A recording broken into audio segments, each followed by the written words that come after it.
car dirty. Dirty car dirty?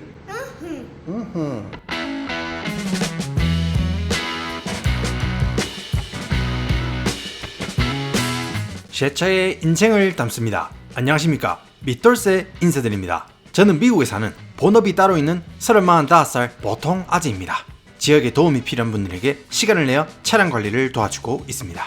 오늘은 연평균 수리비 30만원, 엔진 오일 타이어만 갈아주면 3대가 타고 다닌다는 미국에서 가장 믿을만한 차 1위 어코드를 작업하게 되었고, 이번 작업은 보수를 바꿔 작업을 했습니다. 차량 상태가 지금까지 제가 작업했던 차량들에 비해서 상당히 양호한 상태입니다만, 그만큼 깨끗한 차가 저에게 맡겨지면 그대로 꿀 빠는 것이 아니고, 저는 더러운 부분을 추노처럼 찾아서 조지는 양반이기 때문에 오늘은 내장, 외장뿐만 아니라 새 차요정 밑돌쇠 채널 최초로 엔진 베이도 시원하게 조지도록 하겠습니다. 영상 말미에 차주님 반응이 있으니 끝까지 보셔야 한다는 점 잊지 말라구. Dirty car dirty. Dirty car dirty? Is daddy gonna make it clean? 오늘 영상은 글라코 국내 총판 오토N에서 제작 지원해 주셨습니다. 비가 내리면 차량 유리에 잔사가 남아서 시야를 가리고 사고 위험률을 높입니다. 이런 유리에 빗물 잔사가 남는 이유는 창문에 유막이 층을 이뤘기 때문입니다. 글라코 G47 플러스 유막 제거제는 차량 유리에 생성된 유막을 박살내줍니다. 이렇게 골고루 펴발라준 다음에 깨끗하게 헹궈줍니다. 완전히 건조된 유리 표면에 글라코 G19 발수 코팅제를 꼼꼼하게 발라줍니다. 코팅제를 발라주고 10분 정도 지나면 허옇게 반응이 올라옵니다. 그리고 이렇게 마른 타월로 닦아주면 아주 간편하게 1년 정도 지속 가능한 발수 코팅이 가능합니다. 하루 정도 코팅이 완전히 유리 입자에 스며들도록 기다려주면 물기가 빈대떡처럼 퍼지는 게 아니고 또르륵 내려가는 모습을 보실 수가 있습니다. 사이드미러 발수 코팅제 G65X는 그냥 뿌려주기만 해도 될 정도로 사용이 쉽습니다. 또 레인드롭 바주카는 차량 도면, 타이어, 유리 등등 차량 외장 전 부위에 사용이 가능하고, 세차 시 물기가 묻어있을 때 뿌리고 닦기만 해도 발수 코팅이 됩니다. 더보기란 고정 댓글에 밑돌쇠 구독자 개꿀 특별 할인 링크를 걸어두겠습니다. 장마철 글라코 유막 제거 발수 코팅 제품으로 안전운전 하셔야 한다는 점 잊지 말라기.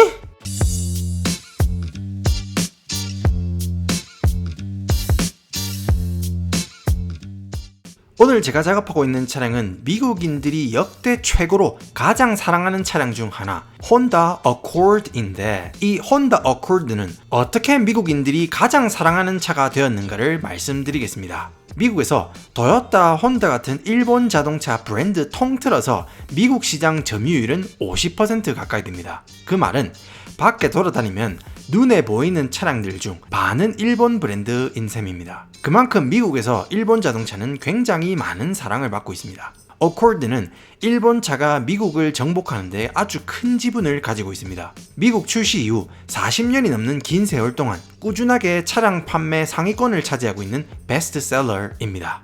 전설의 시작은 1972년도로 거슬러 올라갑니다. 그 당시 혼다는 미국의 시빅이라는 소형차 하나를 출시하게 됩니다. 이 시빅은 믿을만한 내구성과 착한 가격, 연비 효율이 좋아서 미국에서 반응이 예상외로 괜찮았습니다.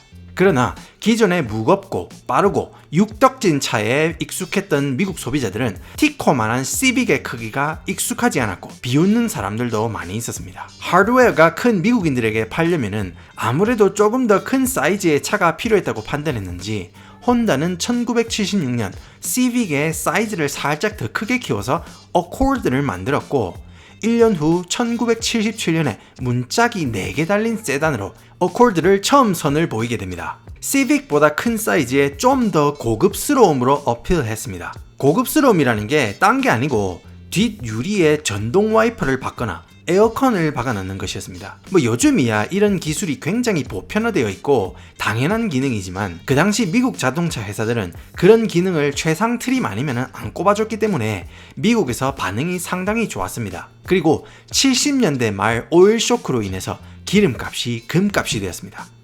미국 자동차 회사에게는 청천벽력 같은 날벼락이었지만 혼다나 일본 차들에게는 개꿀 타이밍이었습니다.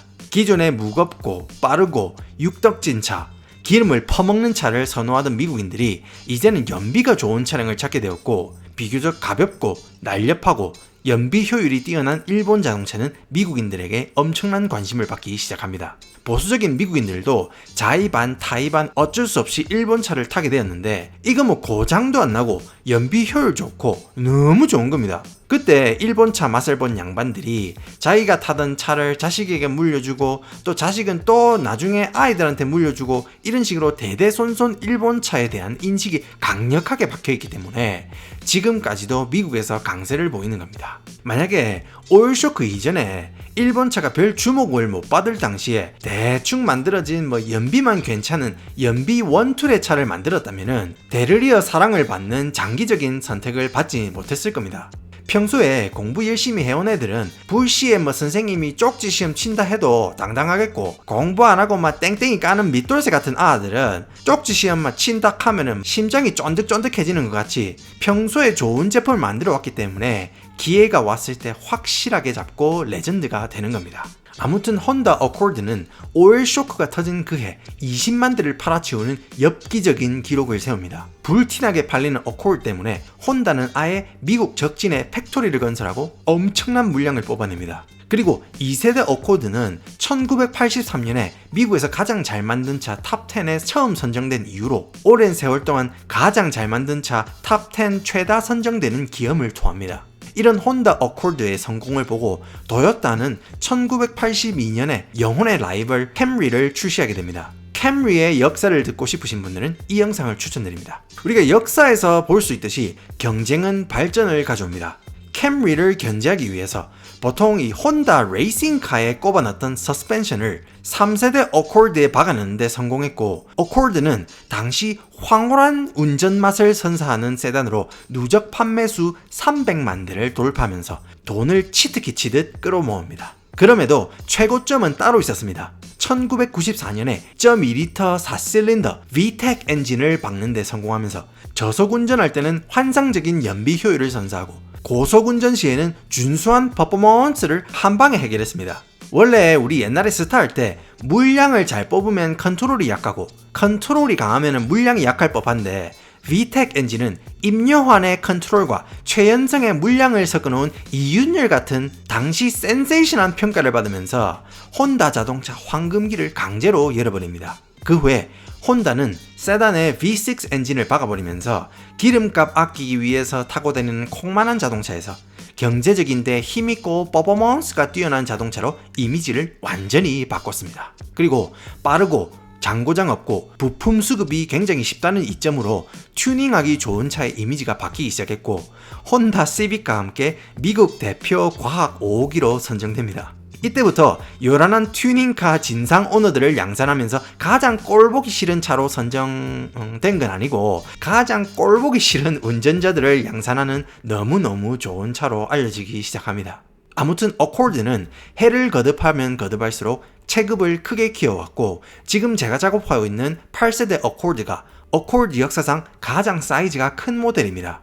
일단 앉아보면은 이게 중형인지 대형인지 분간이 안 될 정도로 실내가 넓습니다.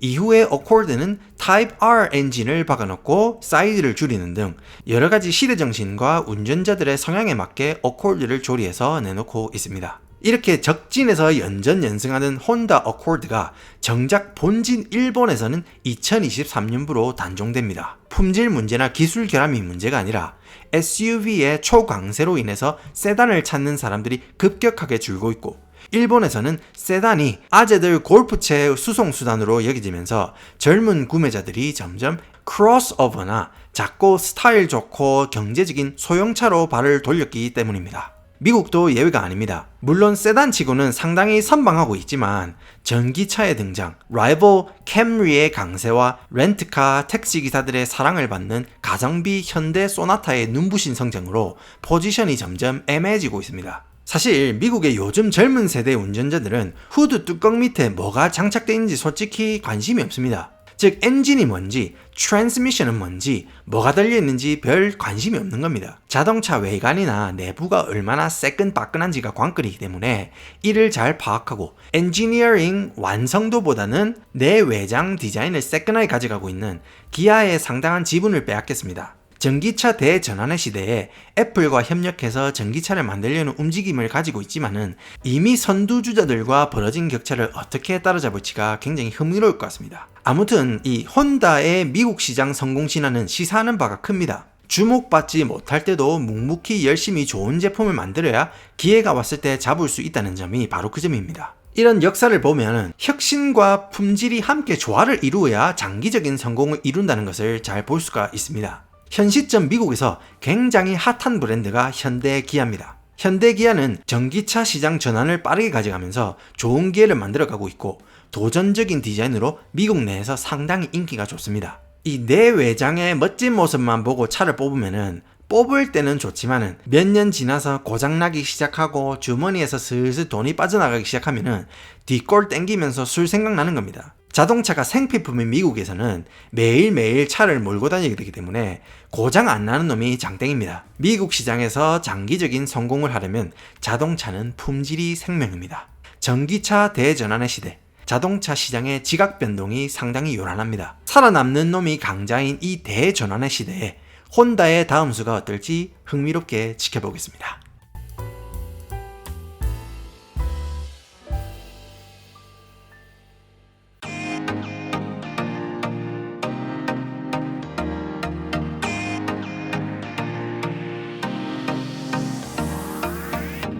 오늘 작업도 마무리되어 갑니다. 세상에는 내 의지대로 마음대로 되는 게 몇 없습니다. 그러나 이 새 차라는 게 내가 흘린 정성과 노력을 들인 만큼 결과로 볼 수 있다는 것이 매력인 것 같습니다. 혹시 차가 있으신 분들은 새 차를 취미로 한번 삼아보시면 좋겠고, 차가 없으신 분들은 주변 친구, 가족들의 차를 한번 세차해보시면 마음이 깔끔해지는 이 기분을 느낄 수 있을 겁니다. 열심히 작업한 오늘의 결과 함께 보시겠습니다.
Right? Yeah, come in. Oh, it's not sticky anymore. Yeah. Before it was like so sticky, and then like my hand would get like dirty Yeah, every yeah. time after I drove. Yeah. No, it's Oh my it's a gosh. whole lot of dirt. It looks so good. Yeah, Thank yeah, yeah. you. Glad you like Thank you so much. Yeah, no problem. Oh.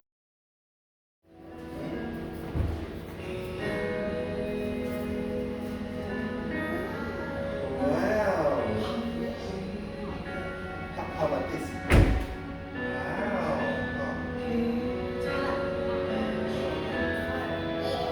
영상 시청해주셔서 감사합니다. 영상을 재밌게 보셨다면 저때때그 좋아요, 댓글, 다른 영상 보기, 구독해주시면 감사하겠습니다. 특히 좋아요 꼭 좀 부탁을 드리겠습니다.